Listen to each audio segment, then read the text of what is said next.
Ruler School is brought to you by Odyssey Games, where you can go to get singles for all your Force of Will and other trading card games, as well as these amazing patrons.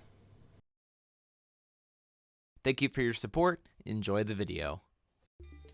Hey there, Rulers. Demo73 here, bringing you the deck profile for the Valentina Gorgons list. This list is based off of one that was sent to me by Minh Ha, who was playing a green, blue, black with Maribels and Maribellas in the main deck. I wanted to kind of change that a little bit and go more heavily focused on just blue-black.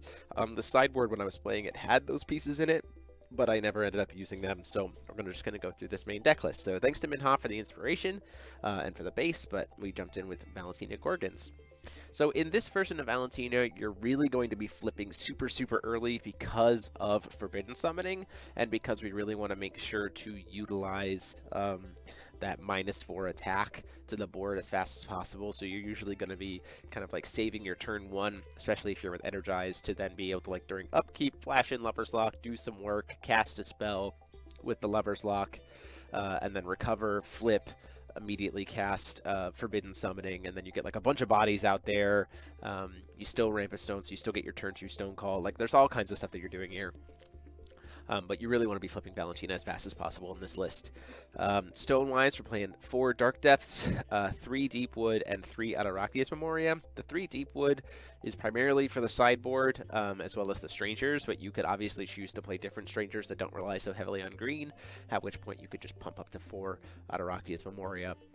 Main deck-wise, we're playing 4 Percival the Charmed Knight. We, again, are really reliant on spells in this deck, so Percival is a really nice body to put on board, serve as a blocker, and help you dig you to those spells. 3 Caller of Gorgons, because if you happen to get a handful of Gorgons, being able to play them for cheaper is very nice. And then 4 of each of the 3 Gorgons, because we want to maximize the value off of Forbidden Summoning as much as possible. Uriel makes it so stuff doesn't recover. Steno makes it so stuff loses its abilities, and then Medusa is the technical unblockable one, which is really nice, especially since you can, like, get past really heavy dudes, or like use it as a blocker to kind of serve as a removal spell. There's a lot of cool stuff that you can do with this card. And then also, nicely, Medusa pumps all Gorgons by +2/+2, Steno produces an extra 2 defense for target Gorgon, and then Uriel produces a 200 attack for target Gorgon as well for 1 blue. So a lot of really cool ways to pump them up during the upkeep, provided your opponent, like, you didn't need to spend all your will during your opponent's turn.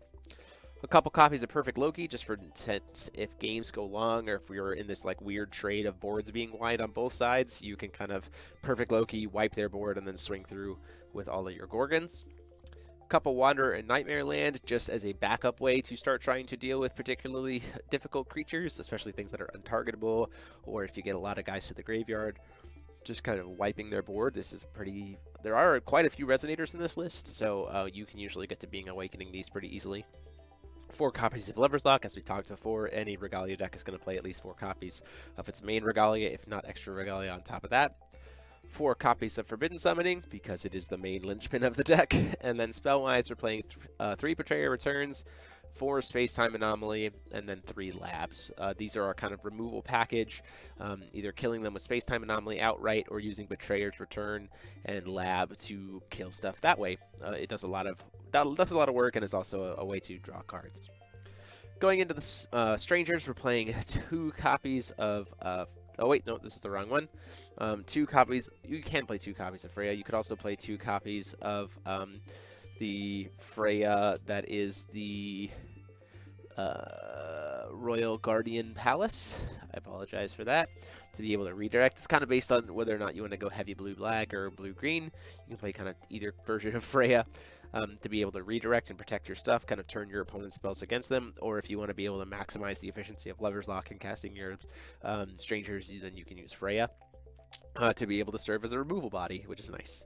2 copies of Triton. Definitely want to use this because it's quick cast. The really optimum play line is to, like, do this during the recovery. If you're, like, doing the Turbo Judgment, is to be able to hit Triton off of the Get a Stone or Get a Stranger, flash it in with Lover's Lock before recovery, recover, Judgment, cast Forbidden Summoning, so then all of your Gorgons are coming in with +4/+4, as well as Valentina having a +2/+2, which is just a ton of value to put onto the board on the second turn. 2 copies of Mirage Golem because it is the best, probably the best like defensive 1-drop Stranger.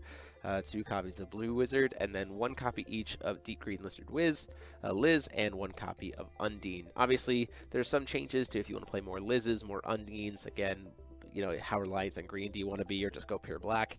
But those are kind of up to your choices. That is the list, though. Hope you guys liked it. Again, huge thanks to Minh Ha for sending me the initial list that inspired me to kind of tweak it and make this one. Hope you guys enjoyed it. And until next time, this is Demo73 saying class dismissed.